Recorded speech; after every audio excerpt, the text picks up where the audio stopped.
The Cold War has never really ended. This is a very racist. To stop the federal government from investing in new weapon systems. Most of the mining comes from Still Canada. under the Indian Act. Again, snipers. James Justin Jr. Groceries gone. I have to let them know. Soaked in the blood of Brian. From the river to The revolution will not be won with hot takes. Welcome to the Red Review.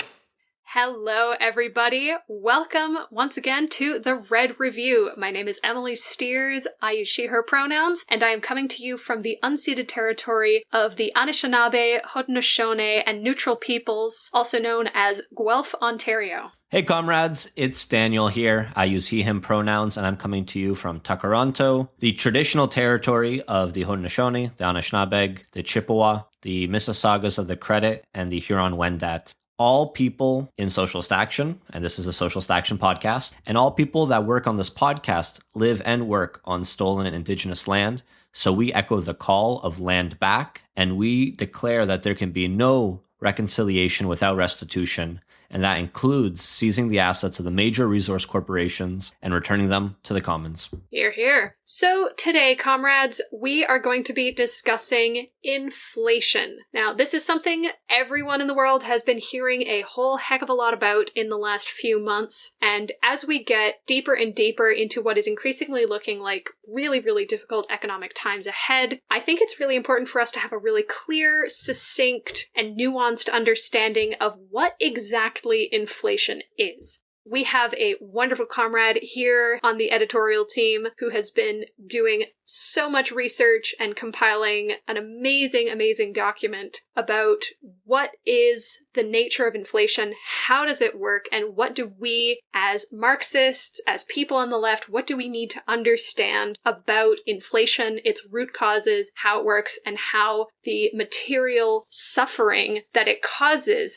how can we effectively discuss it and resist it? So we hope that this podcast will be as illuminating for you to listen to as it has been for us to record. I know I've certainly learned a lot from doing this research and from Bobby's guidance, and it's going to be a really, really interesting show, so I hope you enjoy. But before we get into the political economy and the Marxist analysis of what inflation is as a phenomenon, let's catch up on the Canadian state and the material conditions here today. What is the actual inflationary crisis like right now? But before we get to right now, let's just look at the overall trajectory. In April, the inflation rate was 6.8%. In May, it was 7.7%, which itself was a 40-year high, going back all the way to the 80s. And anything beyond 2%, you're starting to look at inflation as a crisis, something that the Bank of Canada does not have under control because they set a target for inflation of 2%. There's a quote here from Jimmy Jean, chief economist at Desjardins Group. It's clear now that central banks have been losing sleep over inflation. With this report, they'll need to renew their sleeping pill prescriptions, which I find an interesting way for Jimmy Jean to describe this. But when you look at the coverage on inflation, it's always from the perspective of how the financiers and the bankers are feeling about it. You get very few articles that really delve in on how it's impacting the actual worker, because this is seen as macroeconomic. Workers are just cogs in the machine. We're not people that need money. And there's some interesting perspectives here as well, like this BlogTO article from July 16th. All of our news and sources are going to be linked in the show notes. An article from BlogTO, the headline reading, "People are furious with Canadian grocery stores for profiting off of inflation." And, quote, "Numbers analyzed by the news outlet show that profit margins have been increasing for Loblaws companies and Empire Company Limited, owner of Sobeys, and Metro Incorporated. So the higher prices facing customers are not simply a result of increased costs on the grocery store's end, but also they are increasing their profit margins in the process." So with a lack of competition in the industry's oligopoly, many residents don't have other options for where to buy food without supporting the big three who collectively own, as well as Loblaws and Sobeys,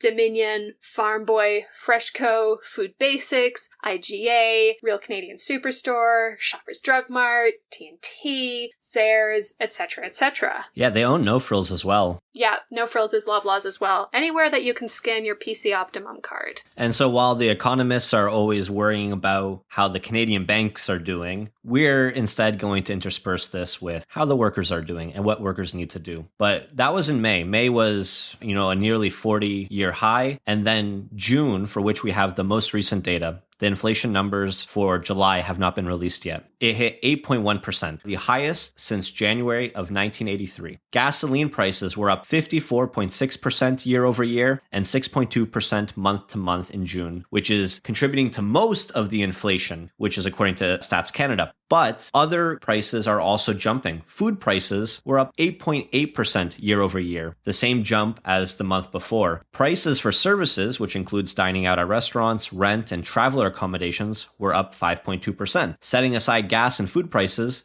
inflation was still 5.3%. So this is a very broad inflationary crisis. Well, in editing, the inflation numbers from July 2022 have actually dropped.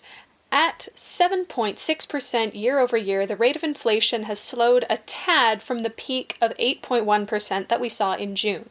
If you're renting something, if you're eating something, if you're buying a car, if you're filling up your car with gas, everything is costing more and more. And of course, now that everything costs more, of course, many people are being a little more pragmatic with how they're spending their money. This CBC article from July 29th says sales of everything except food are slowing as inflation is biting into consumer spending. So Loblaw company sales growth is softening as inflation continues to grip the economy and shape consumer shopping habits. While the country's largest grocery and pharmacy chain sees a little bit of softening with, Joe Fresh and everything and what it calls general merchandise or non-food sales, everything is notably down. However, pharmacy same-store sales have increased 5.6%. And pharmacy and healthcare services have increased 6.1%. And interestingly, the Loblaw's chief financial officer, Richard Dufresne, said right now, cough and cold sales, so sales of items related to cough and cold treatment, he says, it's like we're in the middle of winter. What an interesting little tidbit. I wonder what that could be. I wonder what that could possibly be related to. Gosh, who knows? Sorry, we'll try and keep the sarcasm to a minimum, but we're gonna have to restrain ourselves real hard. Because when it comes to people like this was the chief financial officer of Loblaws. Again, they're capitalists. They're fundamentally seeing the capitalist system as following a set of rules and logic. And to them, this is just great. Yeah, sales are up. It's wonderful, It can't be because the world is falling apart. It can't be because of pandemics and stuff like that. No, this is just great for us. It's good sales. Which is why they're now expanding into walk-in clinics that are staffed exclusively by pharmacists. And this is a new trend that we're seeing, especially emerging in Ontario, where pharmacists are going to be able to do more of the work that doctors used to do, but in a decidedly for-profit way, rather than being rolled out through our single-payer medical care system. Yeah, and as I say, we'll have links to all of that in the show notes. So the interesting thing about all of this inflation business is it's happening in a time with record low unemployment. We haven't seen unemployment numbers this low for a very long time, which is hilarious when you hear people saying nobody wants to work. It's like, well, clearly they just want to work for anyone but you. But there are also cutting back jobs as well. An Al Jazeera article says Canada's economy unexpectedly lost jobs for the second month in a row in July after a year-long boom. But analysts predict this is not going to stop Bank of Canada from raising interest rates to fight inflation. On Friday, this article was put out on August 5th. Statistics Canada reported that 30,600 positions were shed while unemployment rate stays at a record low 4.9%. Derek Holt, Vice President of Capital Markets Economics at Scotiabank, he said the July figures were disappointing, but predicted Canada's central bank is going to keep raising the rates of interest. I think they know full well that fighting inflation is going to break a few things, and one of them will be slowing job market momentum. The average hourly wage of permanent employees, a figure that the Bank of Canada watches closely, rose by 5.4% in July 2021, down from June's 5.6% year-on-year increase, but sharply higher than the 2.4% registered at the start time of the year. I love this quote from Derek Holt. That raise in wage, 5.4% of permanent employees, the quote is, that's going to concern the Bank of Canada much more than the job count as evidence of tight markets amid difficulty getting workers. So again, the Bank of Canada is very concerned that workers are being paid more because their concern is that if wages go up, then the prices of everything are going to go up, So the workers just need to tighten their belts if we're going to get inflation under control, which seems to suggest just let this happen to you. And there will be another economist we talk about later who more explicitly put that out as advice to workers. If things are getting expensive, tighten your belt. That's the only way we can do this, because you getting a higher wage is just going to make things worse for everybody when they really mean to say it'll make things worse for us. Yeah, it's such a slimy little victim-blamey way of describing this situation. Like, inflation has been happening amid stagnant wages. Cost of living increases and wages have been two entirely different trajectories for decades now. And I think we can safely say that wages seem to have very little bearing on how much money the capitalists want to stuff their pockets with. But we'll get to that. We'll get to the political economy. But that was indicating interest rates are going up in response to inflation, or rather as a proposed remedy to inflation. So what is interest rate right now? Well, the year we started at 0.25%, which is incredibly low. That meant the Bank of Canada would be lending out money to corporations for basically free, with basically no interest there. Just free money for all these capitalists then to be able to invest that money and get more returns from the market while having to pay the Bank of Canada very little in return. That has since been hiked to 2.5%, which is a massive hike. And it's been hiking at, 1% at a time. And it's going to keep going higher. That's what they've said, that they're going to have to keep raising interest rates until this inflationary cycle is over. Bank of Canada Governor Tiff Macklem has warned business leaders not to excessively raise wages in response to inflation, hoping to avoid a wage price spiral that sees inflation become entrenched for the long term. So again, you have the person running the Bank of Canada saying, it's okay to keep rising prices so you can make more profit. Just don't you dare give in to the workers and pay them more. That's your job, is to keep the workers under control. And it's just insane. There's an August 6th article from Toronto Star that's looking at how so many Canadians, especially low-income Canadians, are being so hard hit by inflation and how long-lasting the effects are likely to be.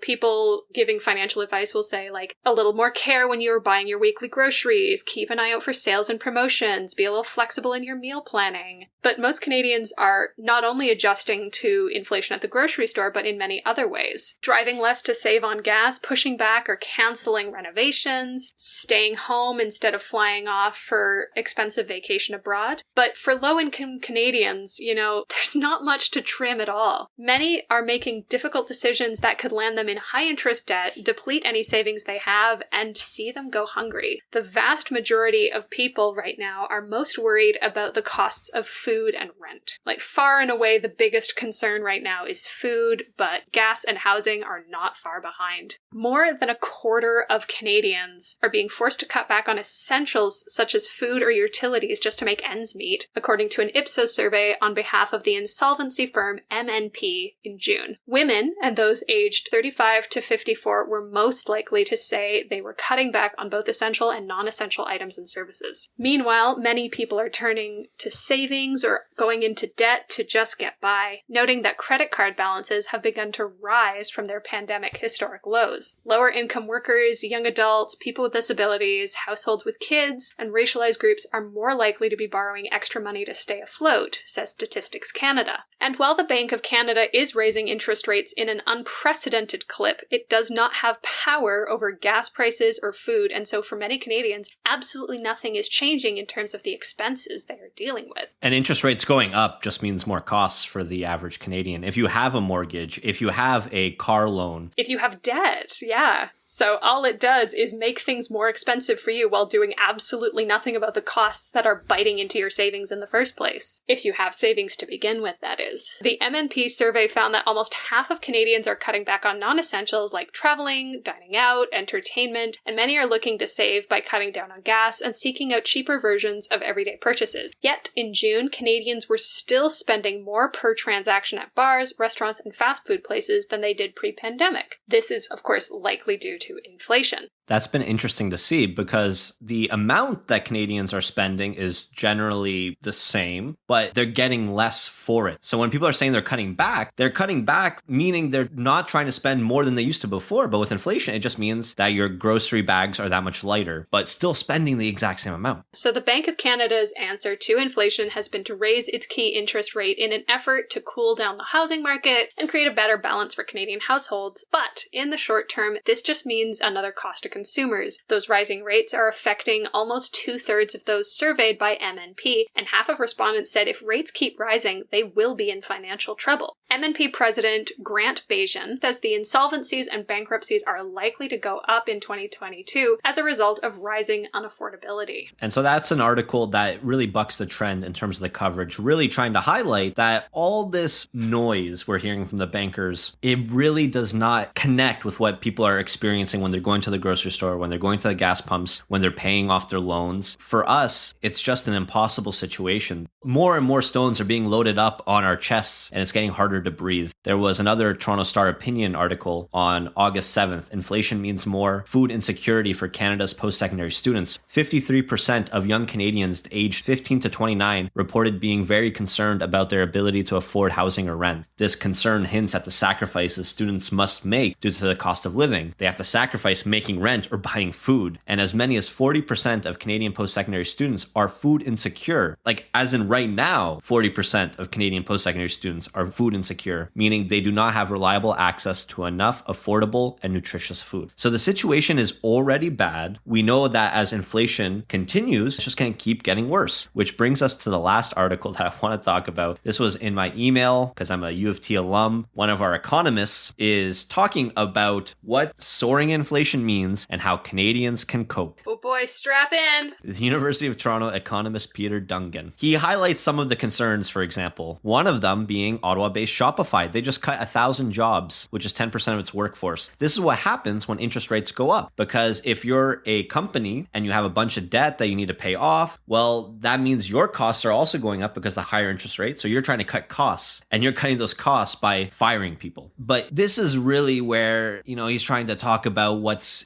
getting on with inflation. If we have a recession, it will be from a state in which the economy actually is in a very good shape in terms of low unemployment and a high level of output, says Dungan. By the way, he points out, a recession can be minus 0.1% growth, it can be minus 5%, and there's a huge difference between the two. So he's talking about the concern when interest rates go up, that is going to trigger a recession, because you already see you have corporations laying off workers because they're trying to cut their own costs because of the uncertain economic situation. He continues to say, how much damage has to occur to the economy to get it back to 2%? That's a more open question. If, in effect, there's no more supply shocks and the Bank of Canada's and other central banks' rate hikes cool demand, then we may be able to get to that low inflation rate in 2 or 3 years with relatively modest losses in employment and GDP. Basically, we're trying to get to this target inflation rate of 2%. And, if the economy cooperates with us, then maybe just 2-3 more years of inflation. If there's no more supply shocks, because what could possibly cause those? He goes into it. On the other hand, if shocks to the supply side of the economy keep coming at us, we're in different territory. Then you really need to push on the demand side to weaken inflation. So Peter here highlights that there are two things that can contribute to inflation. Either you have poor supply due to supply side shocks, talking about the war in Ukraine, talking about climate change, talking about the pandemic. That's one thing that can lead to inflation, just because you have less stuff to buy, and that means everybody's driving up the prices. But if you can't fix that, then the only way to fix the inflationary crisis is to fix demand, which is a very, very slimy way of saying we need to get a bunch of people really poor so they can't buy things anymore. And that way there's less demand and inflation is fixed. The big question in the backs of central bankers' minds is high inflation getting into people's expectations of the future and their wage and price bargaining. Once that happens, then you're in the nasty world of the late 70s and 80s. Those decades required a huge recession to literally bleed the inflation out of the system, and nobody wants to go there. So this is a thinly veiled threat to the workers that if you think inflation is going to be bad for you, which we've already established it's obviously bad right now for people already, and if you take that concern for your own livelihood into the bargaining table and demand higher wages, then that's going to lead to a huge recession and, quote, nobody wants to go there. Again, the bankers don't want to go there. So Peter continues, today, so far as we can tell, people expect inflation to be high for a year or two, but the expectation for the longer term doesn't seem to be moving yet. People still trust that this is temporary. If that changes, then it's a new world. Or maybe I should say old world. Nice turn of phrase, Peter. We're back to the 70s and 80s again, and it would take higher levels of unemployment and more significant recessions to get inflation down and convince people to drop their expectations. Oh, God. Meaning, again, accept lower wages, accept that you're not going to have the same quality of life as you used to have. Except that you're not going to have the same access to things that you've been used to. Just accept that you might not get 3 square meals a day, says Peter, economist at U of T. And I'm sure he would deny that. And of course, obviously, there are a lot of things that we can cut down on. Like, do we need to take as many international vacations? I was just reading an article about people, cycling through expensive home renovations at a really fast clip. There's obviously a lot of ways in which our hyper-consumerist system can maybe cut back a little. But we know that that's not what they're talking about, because then when people do cut back on those things, everyone freaks out that it's like, oh no, people aren't consuming as much. It's a disaster. Well, yeah, that becomes a recession, which is like the thing they want to avoid the most. Continuing, Peter says, largely the job falls on the central bank. It uses higher interest rates to slow down particular parts of economic activity like housing and purchasing cars and things like that. That's your first line of defense. If it wanted to help, a federal or provincial government could also raise taxes or cut spending, but it's very politically difficult to do that, and it's not clear at this point that it's necessary. It's not that serious a problem. Some provincial governments are actually throwing money at people. I don't mind that if it's going to people who are more affected by inflation, including those living on fixed income, low-income peoples, and others who are suffering. But you don't want across-the-board tax cuts or spending programs to boost the economy. The economy is boosted already. The unemployment rate is at historical lows. We don't need boosting. If anything, we need to unboost, which is an interesting word. We need to unboost. And here's where the mask comes off a little bit more, because this is him responding to the question of what would you say to Canadians who are struggling to cope? What would you say to the Canadian that's struggling? And the first line is that pain has to be recognized. It's a cost that has to be borne. The world is not making wheat available for us to buy burger buns and then to move the burger buns around between restaurants as generously as it was before. I love that, as generously. Like the capitalist system in its generosity was just giving us burger buns. What that means is you'll have to review your budget, review what's important to you, and make changes to move away from the expensive things and towards the less expensive things. Realize that the budget is tighter than it was before. There's really no way around it. That's how he ends this article that literally has the tagline of how Canadians can cope. And it's essentially, suck it up. Well, and it's very interesting. So this is targeted at a really particular demographic. This is very much targeting people who are comfortably financially well off, who didn't lose their jobs during the pandemic, or if they did, it was very, very short term. This is for people who can afford international vacations and home renovations and expensive meals out. Telling them to tighten their belts. Great. But we know that those are not the people who are going to be the most affected by this, and the people who are most concerned and most hard hit by the financial situation we're in now are not people who can tighten their belts. So it's just like, how to deal with inflation, summarizing it by saying, kind of suck it up, buttercup, and do your best. Well, what if you're already living out of the food bank? Like, what if you're already living off of charitable donation? What if you're already struggling to feed your family? What if you are already barely making enough to put enough gas in your car to even get to work in the first place? This is not an article, and monetary policy is not being designed with the needs of the most vulnerable people in mind. So before we get into the political economy then, if you're like me and you've mostly plugged up your ears whenever someone started explaining how the economy works because you're like, it's fake, I don't want to know.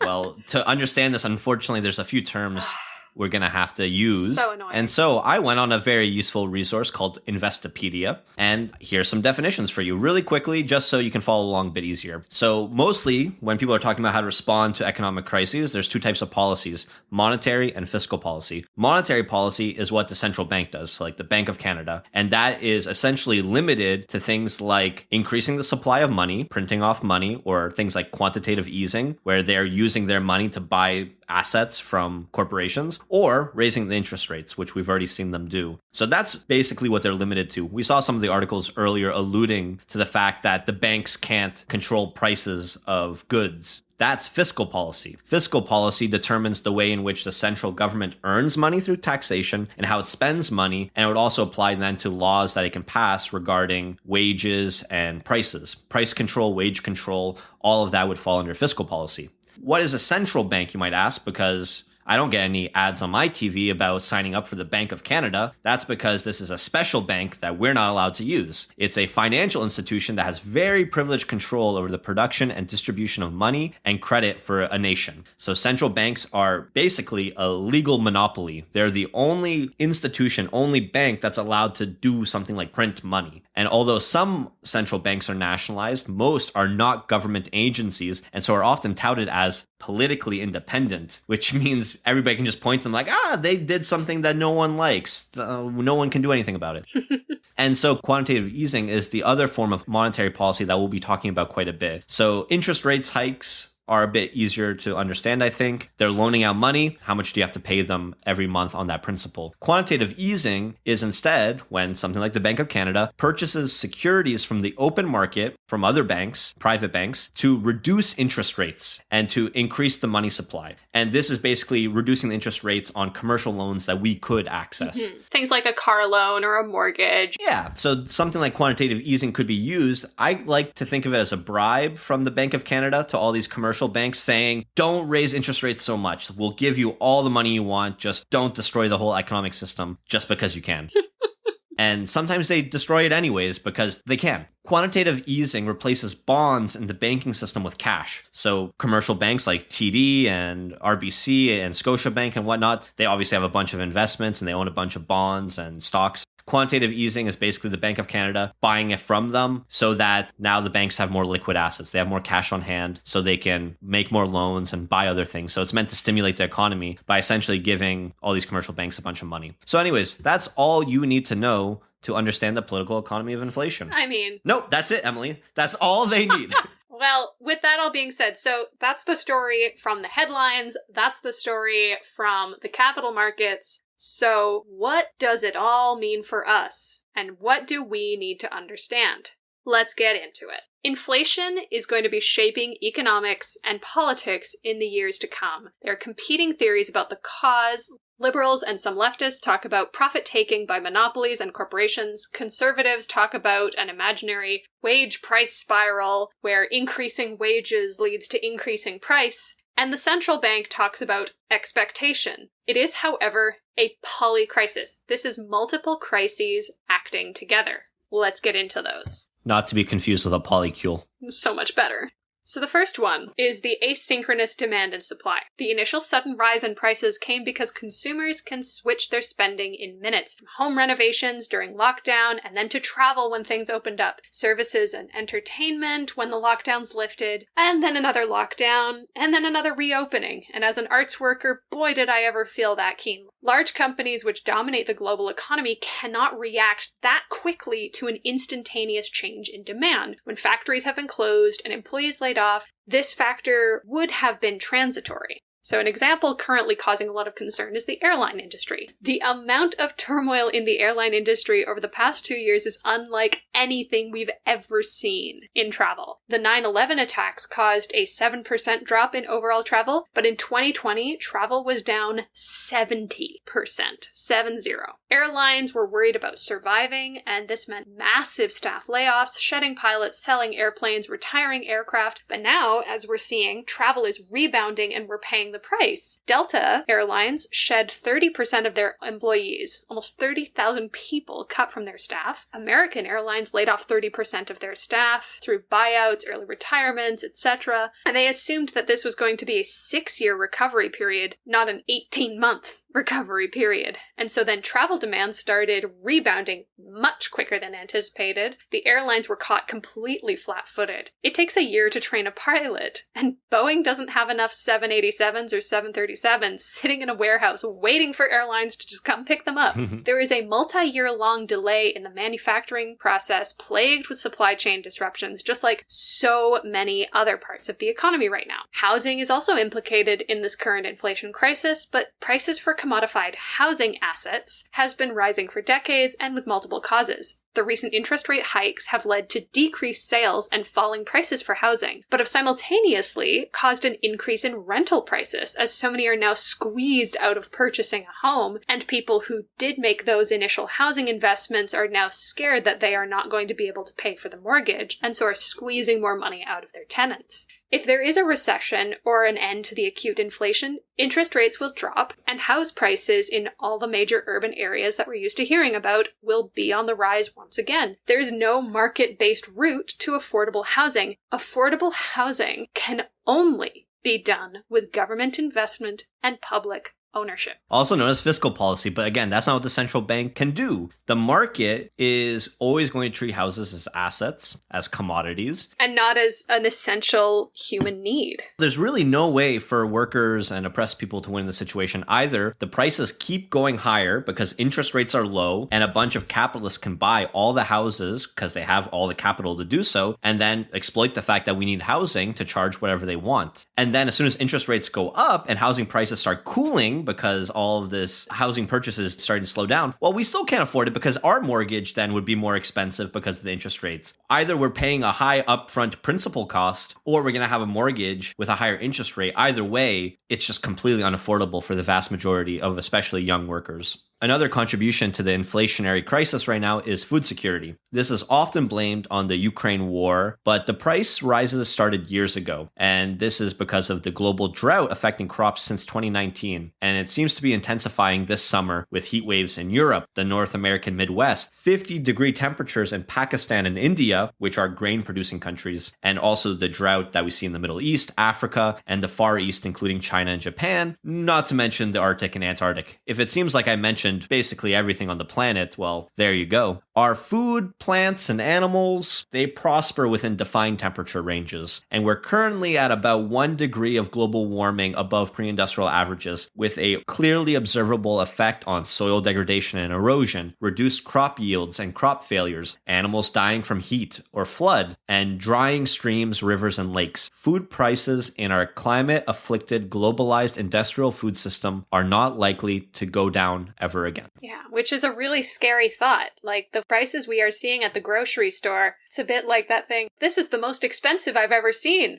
It's the cheapest it'll be for the rest of your life. Which makes sense then that 60% of Canadians, especially lower income Canadians, their biggest concern with inflation is food. And rightly so. The third part of this polycrisis is, of course, supply chains and labor, which we talked about a little bit earlier. The free trade global production system is built on a very complex and fragile chain of production and distribution. A failure of any part of the chain to produce on a just-in-time schedule cascades down that chain. A really great example of this actually was very early on in the COVID crisis, before the lockdowns worldwide, when the pandemic was still mostly contained within China, is that the factories in China, the YYK factory, produces the vast majority of zippers in the world. And clothing companies the world over suddenly were completely unable to finish manufacturing their jeans and their jackets and whatever else has zippers, because literally they had no zippers because the factories in China had been shut down. And so suddenly that was causing a massive pileup of jeans in Bangladesh that just had no zippers. What an efficient system. What an efficient system, you know, when there's 70% or something of the world's zippers being manufactured in one factory. What could possibly go wrong? I've never heard of a zipper factory fire. Can't happen. So factories and transport hubs, of course, have been closed for COVID-19 at completely random times. There is chaos on the oceans. Obviously, we all had a good time laughing at the Ever Given in the Suez Canal a couple of years ago, but that's just one tiny example of the kind of chaos that can happen in global shipping routes. And with the current geopolitical tension, there is much talk of friend-shoring, so only dealing with friendly countries. While this is unlikely to happen, but if it did, it would definitely mean an increase in prices. But in the medium term, supply chain disruptions are likely to lessen, which will remove a major source of inflation, maybe by about 60%, but the risks we are facing, and it is a big risk, is that the supply chain issues may eventually ease, but it may not be soon enough for the Bank of Canada to stop the interest rate hikes.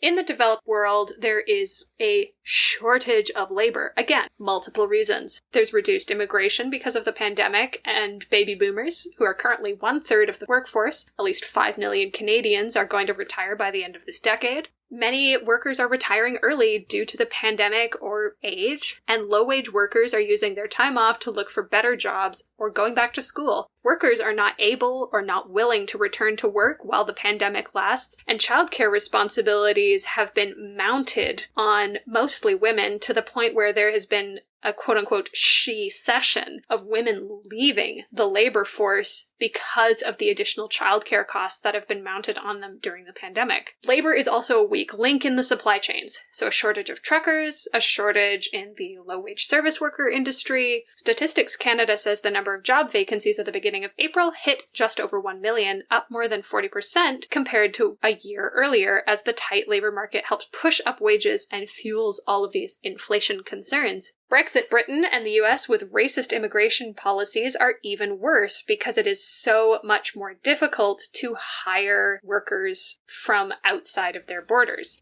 Well, there's a small highlight to that in that, oh no, you can't exploit workers. You can't exploit as many low-wage migrant workers as you used to be able to. But in an economic system that relies on exploited labor, a sudden lack of available exploitable labor is going to send shockwaves through that economic system. Is that a bad thing?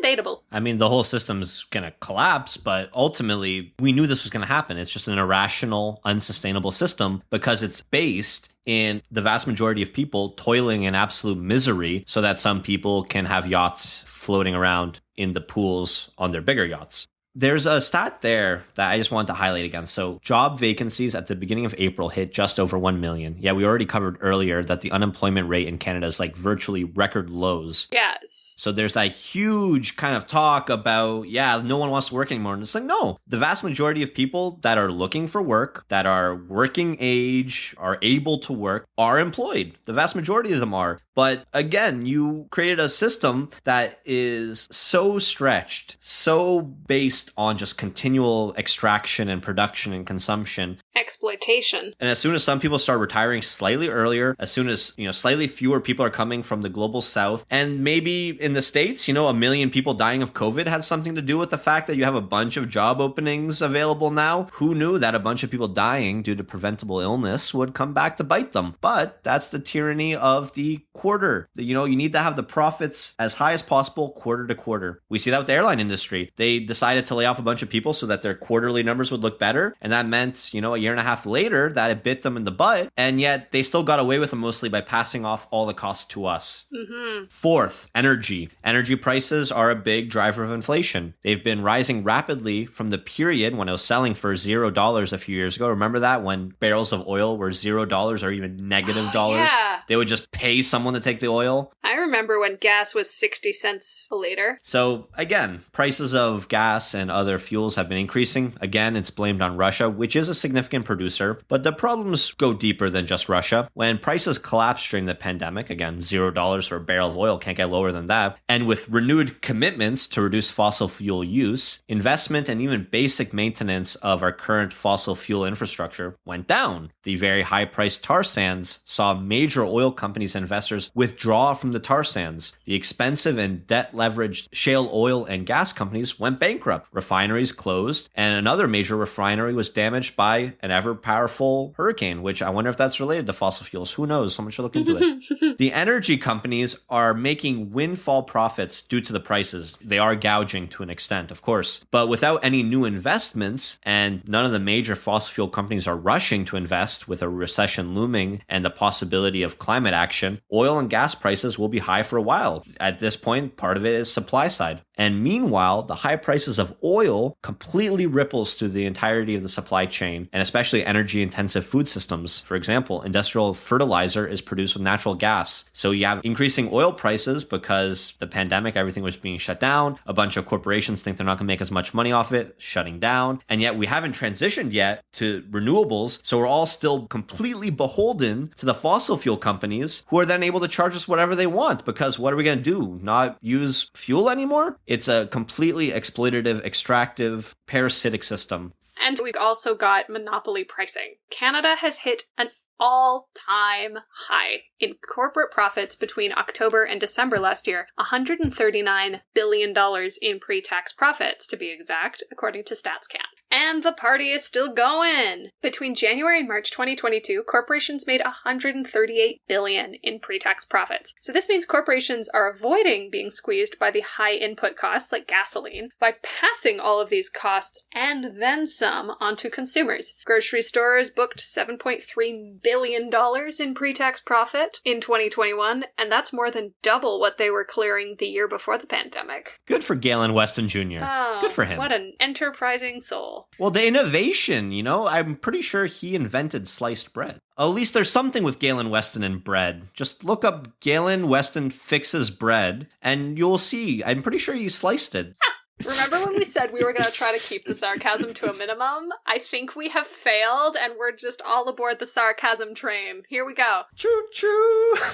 The last thing that we're identifying as contributing in this polycrisis is the foreign exchange of currency. This is de facto the importing or exporting of inflation, depending on how you look at it. And this comes down to the US dollar. The US dollar as a world currency allows the US to export inflation to other countries. The US dollar, with its large and liquid financial pools, is rising in value due to its safe haven status. Since almost all major commodities and most debt is priced in US dollars, the prices of commodities and debt rises for every country outside of the US as the US dollar increases. To quote the French Minister of Finance, Valéry Giscard d'Estaing, the exorbitant privilege of the US dollar is one of the main pillars of American imperialism, and it is worth paying attention to. The US government has not paid for a war or for its trade budget and the current account deficits since the Vietnam War. It costs only a few cents for the Bureau of Engraving and Printing to produce a $100 bill, but other countries have to pony up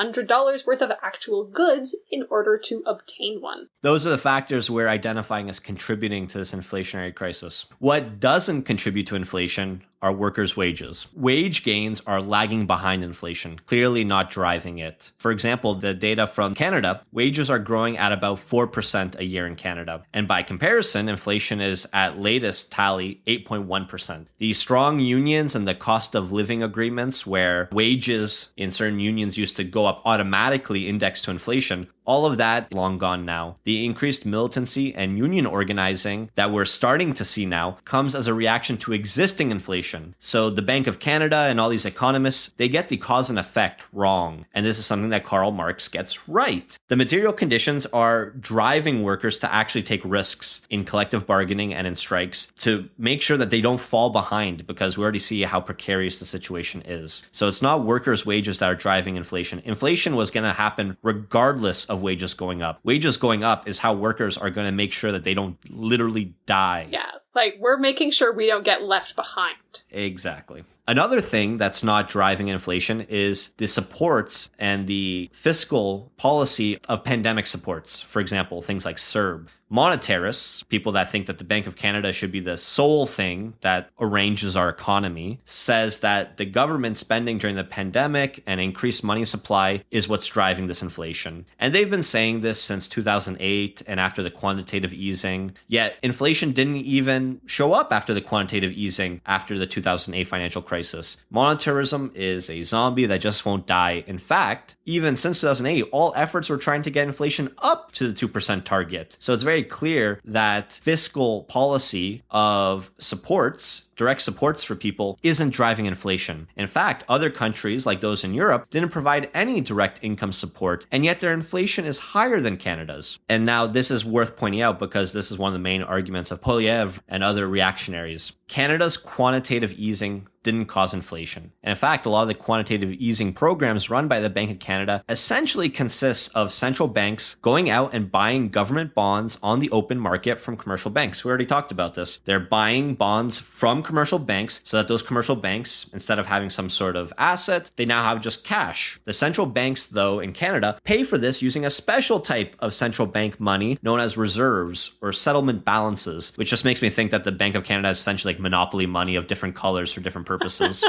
These reserves can't be used by commercial banks, though, to make loans directly to consumers or businesses. We can't get any of this money. They can only be used to settle obligations between banks, because banks owe each other money. And as a result, their ability to drive inflation is severely limited. But what this quantitative easing does is keep commercial interest rates abnormally low, because it means that there's more liquidity in the commercial banks, because they settled their obligations to each other. If they're not owing another bank money, that means that frees up something that they can then lend out to businesses and consumers. Again, in capitalism, you die one way or another if you're a worker. You get exploited one way or another. Even though the interest rates were low, which is again good if you have a car loan, if you have a mortgage, it primed the housing frenzy because, again, all the bigger fish in the pond also have access to these low interest rates, which means that they were outbidding us and they were hoarding it all so they can rent it back to us. And that primed the housing frenzy. And since safe government bonds are prized by the big equity and pension funds, and they were now scarce because the Central Bank of Canada bought it from them, they instead started investing in riskier assets. And this makes me think if there's a connection between this and things like crypto and NFTs,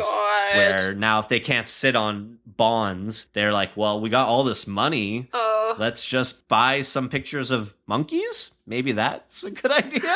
Oh god, no, genuinely though, one of my great fears is that some pension fund manager is going to be like, you know what's a good idea? And of course, Poilievre, running for conservative leader, wants to make Canada the crypto capital of the world. And he also, threatened to fire the manager of the Bank of Canada. So, of course, we covered this a little bit in the articles we were talking about, but, we've got the neoliberal response to inflation, which is higher interest rates and increasing unemployment. So, layoffs.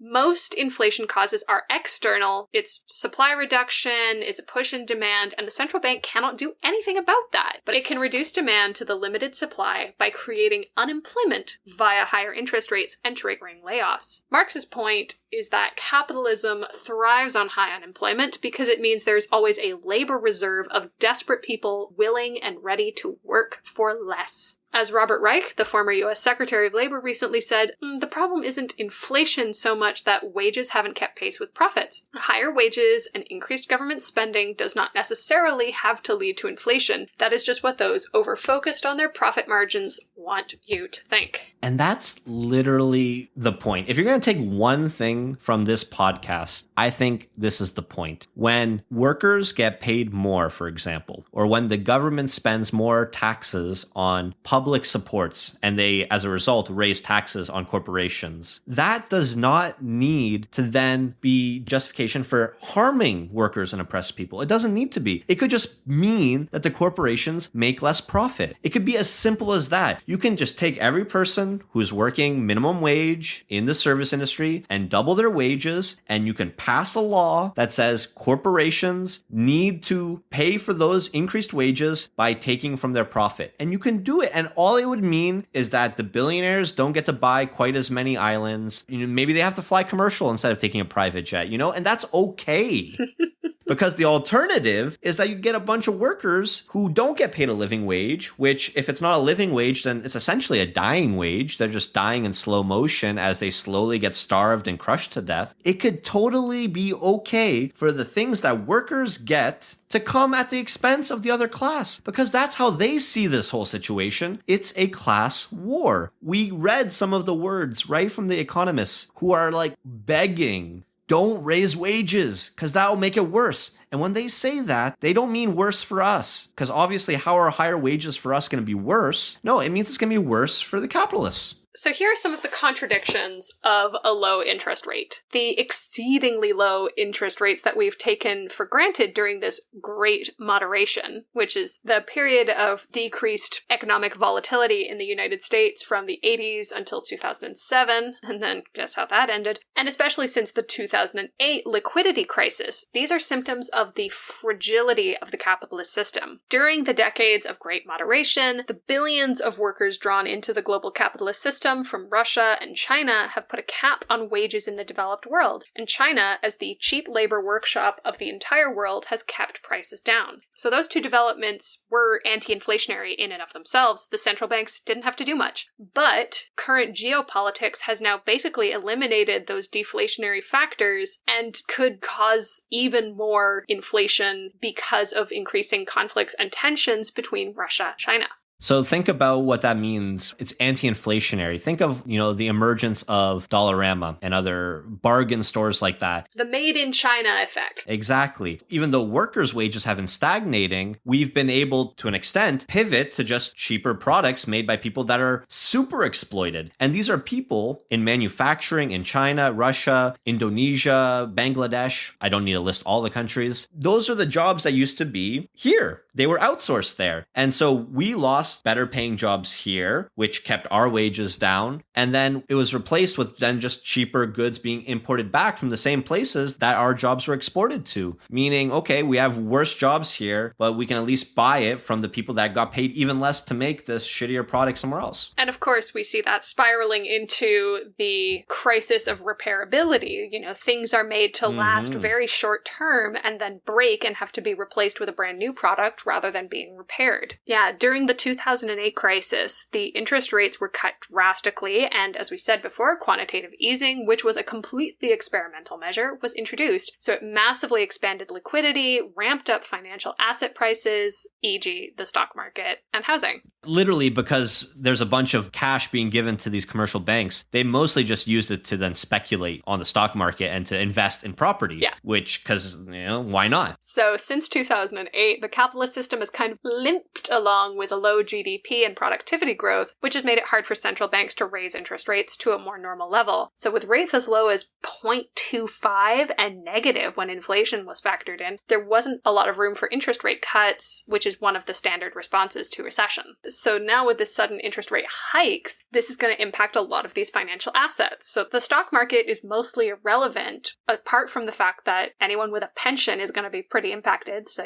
most people. It's also going to restrict housing sales, price inflation, which is a good thing. But given that housing is 10% of our GDP, which is larger than energy at 5%, sorry, Alberta, the contradiction is that it will be a serious economic hit and raising the prospects of recession by cooling down the housing market, which is just, there's no winning. It's already massively increased rental costs as people are priced out of purchasing housing, and it will increase the cost of governments to service their debts and citizens paying off heavy personal debt, both restricting consumption demand in the economy from consumers and a budget squeeze for governments, which paves the way for more cuts to public services. Austerity. Yeah, Britain's been doing it for like 15 years now. How's that going? Quantitative easing kept interest rates low. And right now, central banks are planning on letting loose about $4 trillion off their books as the terms expire. The last time the Fed tried some tightening in 2017, it ended up having to abandon it after September 2019 when the plumbing of the financial system gummed up and overnight borrowing costs skyrocketed. This is known as the taper tantrum. This time, though, no one, not even the Fed itself, really knows how it'll work. Yeah, the worry then was not much about inflation, but deflation, which was worse with falling prices. There's no incentive to buy anything today, as it will be cheaper tomorrow. But, of course, that falling demand hits businesses and employment. You've stuck with us for an hour. You're amazing. We love you. Let's get into the meat and potatoes of the political economy. Many economists seem to view inflation as a purely technocratic problem. That's why they don't talk about workers and people. They talk about things like expectations and growth and interest rates. It's just numbers. And most central bankers would like to believe, again, that it's just a purely technocratic problem. In fact, the roots of sustained inflation mainly stem from political economy problems. Capitalism's neoliberal variant crushed unions and cheapened labor costs, at the same time crushing demand. Outsourcing and all the very fragile supply chains crushed manufacturing in North America and substituted with financial scams and a low-wage service sector. Workers, unable to raise wages, survived on debt and low interest rates. Basically, no one was getting ahead, but as long as you had a low interest rate, you're not going to default on your loan and get kicked out of your house. You're never going to pay off your house. You're never going to pay off your student debt, but at least you're not going to be in the streets. But this whole financialized, monopolistic, capitalist system suffered endless crisis from the 80s onwards, ending in the near collapse of the economy in the 2007-2008 crash. Neoliberal policies should have died then, but like a zombie, it rose from the dead, and instead of rethinking economic policies, they just kicked the can down the road with massive quantitative easing, which caused even lower interest rates.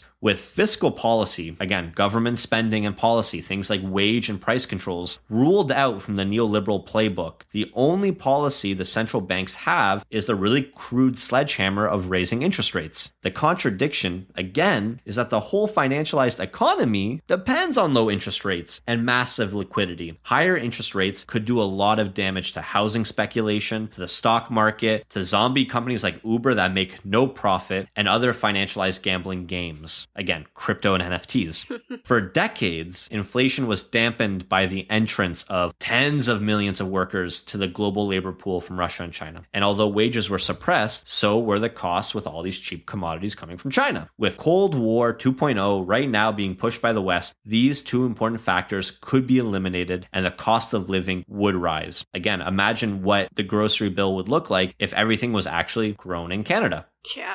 That might be great for sustainability and environmental long-term prospects, but in terms of the immediate impacts of workers and oppressed people today, well, again, you see what the cost of organic local produce is. Well, and that's a really interesting point, too, when we're looking at the situation right now in Sri Lanka, which we really need to talk about and will likely do a podcast about in the future, because their inflation rate right now is over 50%. And there are a lot of factors in that economic catastrophe that's happening there right now. But one of the really interesting things is how a few years ago, the government decided we're going to pivot to all organic farming. And a significant portion of Sri Lanka's economy is agricultural based. As an environmentalist, I have to say, there is a reason that people use massive amounts of pesticides and inorganic fertilizers and all of that kind of stuff. And it's because they work. They are absolutely devastating for the local natural environment. Absolutely. We need to phase them out. But that's the thing. We can't just cut them off, because when you do not use pesticides and artificial fertilizers, you see massive loss in crop yields. Supply goes down. And so that's part of the economic crisis in Sri Lanka, is just massive shortages of food because of poorly managed agricultural policy. To round out this episode of the Red Review, we are going to be going through an article by the economist Adam Tooze on a recent report released by the Bank of International Settlements, aka the BIS, aka the granddaddy of monetary institutions, from its own About page. Our mission is to support central banks' pursuit of monetary and financial stability through international cooperation and to act as a bank for central banks.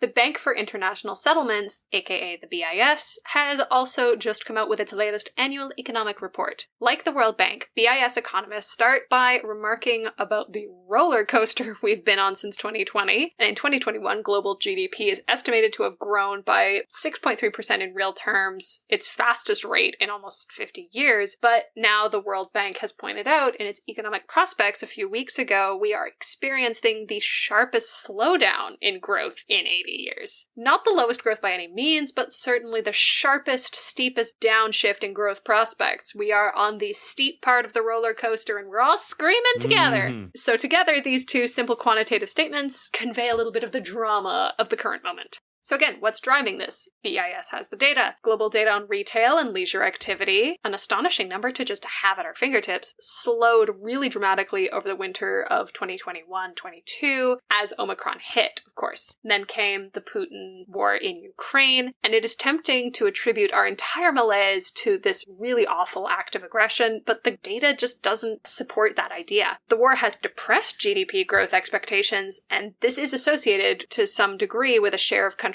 trade going to Russia, but the association just isn't as strong and the effect is not as large as a lot of people think. So far, at least as long as the world economy is concerned, Russia's war in Ukraine is secondary to some other disruptive shocks. The pessimism about future growth is less the war rather than the sudden surge of inflation and reaction of the central banks to that surge. Again, partly related to the war, mostly related to climate change and the supply chain chaos of COVID-19. So in the second half of 2021, in the months following the BIS annual economic report, inflation rose rapidly, initially driven by energy and other commodities, and now has broadened out so that now, spring of 2022, in most advanced economies, where inflation is normally pretty sluggish, 40% of goods counted in the inflation indices were experiencing inflation over 5%. So obviously, it is true that the war in Ukraine has delivered a massive shock to commodity markets, and this feeds through inflation, of course, because both Russia and Ukraine have massive, massive contributions to global energy and also global food. Like, Ukraine is known as the breadbasket of Europe. But how large is the effect of the war on inflation? So, as BIS comments, estimates of the effect of commodity prices increase across a broad panel of countries indicates that a 30% increase in oil prices compared with a 10% rise in agricultural prices, roughly in line with what we've seen since the start of this year, this has historically only been associated with a 1% increase in inflation in the following year.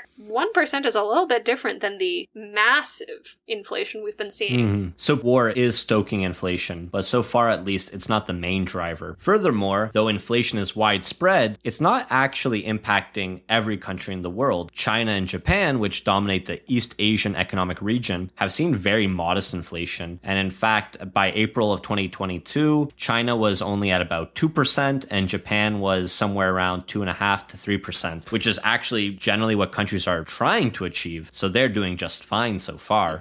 As the BIS remarks, the combination of inflationary and recessionary forces that we are currently facing, along with financial stability risks, is, quote, historically unprecedented. It is worth saying that when the BIS says this, it is not merely an impressionistic remark intended to convey the drama of the moment or an overused journalistic cliche. It is a precise statement based on the comparison of the current conjuncture with all relevant data in its database, stretching back to 1945. It's all the more attention-grabbing for that. To repeat, in the last 18 months, we have seen the fastest global growth in 50 years, followed by the most rapid slowdown, creating what is, in the BIS's view, a global economic configuration unprecedented in history. Literally never been seen before.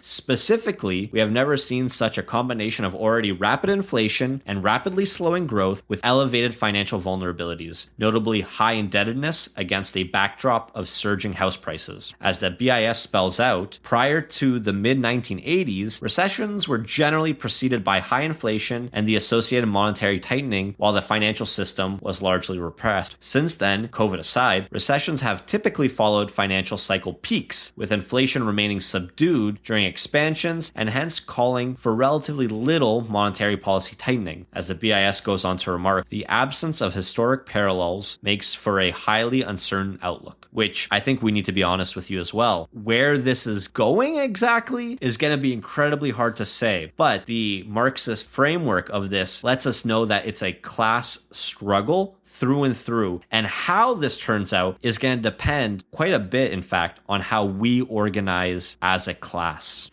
So the upshot of the BIS policy analysis is even more illustrative. Clearly, BIS thinks that halting the current inflationary surge is associated with risks that ramify in a lot of different directions, from loss of exports to China to food riots. To have any hope of managing such a multiplicity of risks, you need a policy toolkit that's really multifaceted. Central banks can raise interest rates, but they should also be using macroprudential tools, what a great phrase, to manage risks in the financial system. Fiscal policy has a really important role to play. But above all this, the BIS, which has a distinctly Austrian flavor in its analysis, wants policymakers to refocus on so-called supply-side policies to boost economic growth. What does that mean? Well, shockingly not. The BIS favors the kind of neoliberal measures that promote competition in markets and reduce impediments to international trade. The former pertains to the political economy, the latter to geopolitics. But still, in the midst of managing the most rapid bout of inflation since the 1980s, BIS thinks it is relevant, along with worrying about food riots in low-income countries, for policymakers to focus on ensuring timely and efficient energy transition. Why is that?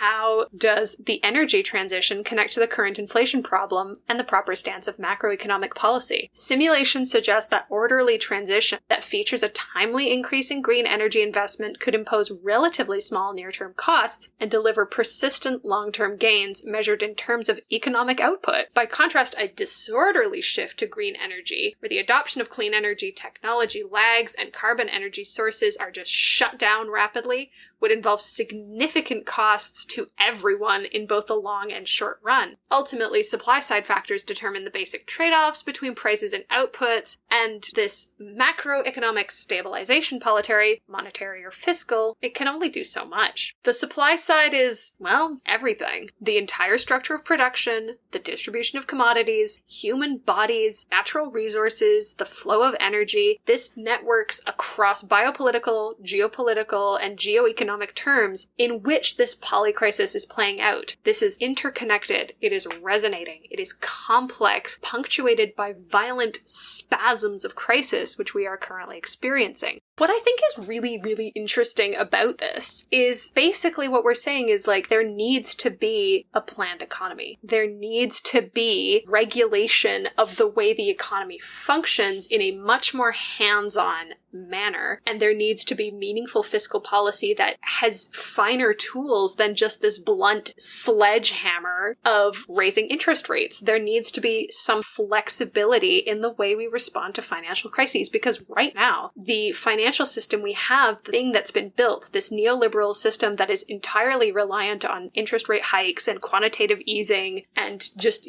moving the piles of money around and hoping they get bigger, is very, very clearly not suitable for adapting to crises. We've seen this with COVID. We're seeing it with climate change. We're seeing it with the war in Ukraine.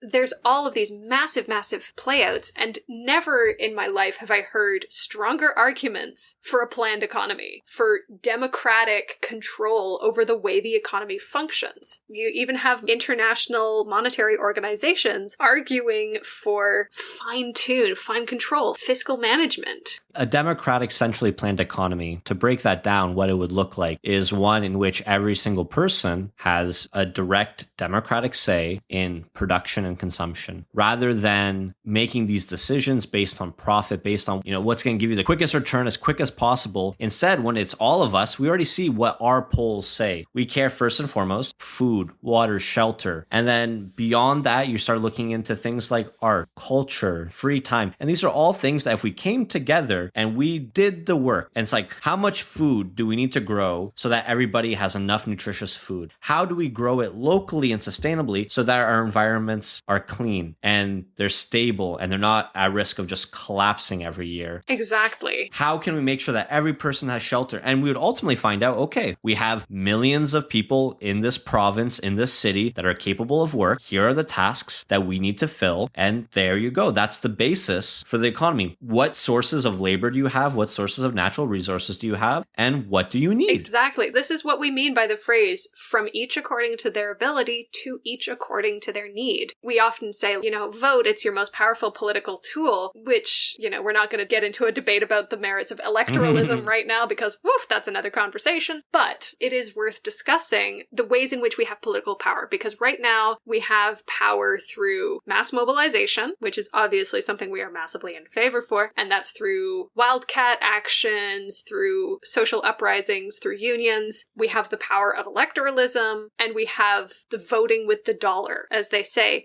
we get to decide how we spend our money, and that's what influences policy. And thus, the people who have the most money to spend have the most power over how resources are allocated and how money is spent. This is the argument we're making, is that the people with the money are not making good decisions, and we need to be able to contribute to the important, critical decision making that is happening, that has been happening for decades, that is shaping the world we live in every single imaginable way. And we have no control over that aside from how we spend our money, the little of it we have. And there needs to be more of a voice. We need to have more of a voice, and in a planned economy, in a democratically organized, free expression economic model, that is how we will transition to something more equitable. That is how we will transition to a financial system that actually benefits people. I find it fascinating that they are calling for the immediate adoption and intentional transition to green energy, because they're saying it's going to happen one way or another. Better to do it in a controlled way, where you can all still make money off of it.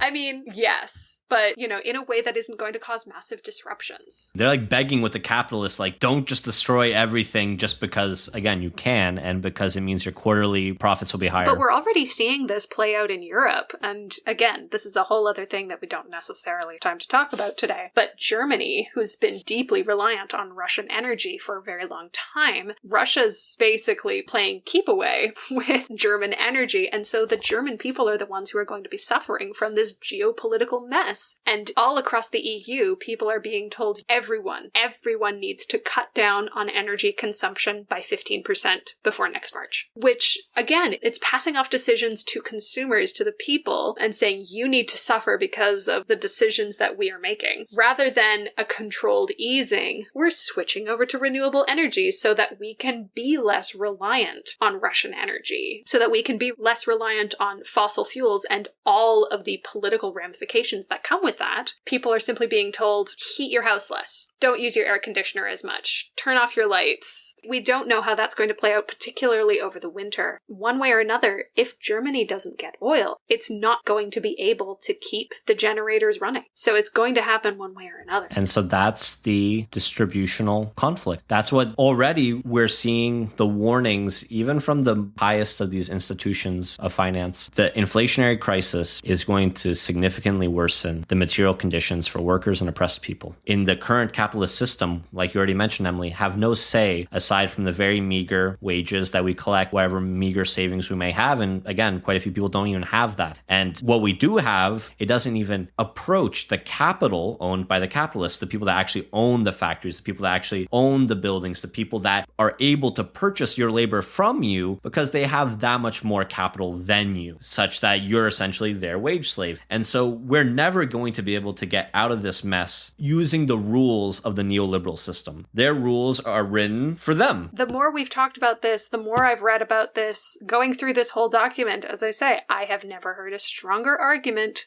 for a planned economy and for a total overhaul of the entire global economic system. And the only way we're going to get there then, the only advantage that the class of working people has then, is that this whole system, even if we have no democratic input, the whole system runs on us. Yeah. Our blood, our sweat, our tears, our bodies. There is no economy without labor. The economy is our labor. And so there's a saying in Marxist politics, you need theory and you need practice. So we discussed some of the theory today. We learned a bit more about the political economy. We know that regardless of how this turns out, it's going to be bad for us. We can't exactly predict which way it's going to go, but we know it's bad and it's going to get worse. And so where the practice comes in, again, related to theory, there's only one way through this, is as workers and oppressed people coming together, realizing that we have everything to gain and everything to lose as a class in opposition to the capitalists. And we have a vision then of what we're going to struggle for. The tools are going to be strikes, general strikes, direct action. And the vision, the rallying cry is for a democratic, centrally planned economy where all of us gets a say and our dignity is protected and assumed good, and it becomes the central focus of the economy rather than profit. Amen, amen, amen. And in the meantime, comrades, help each other out. Stay strong. Mutual aid is a good practice, and we are here to support each other because we know no one else will. Solidarity, comrades, as always.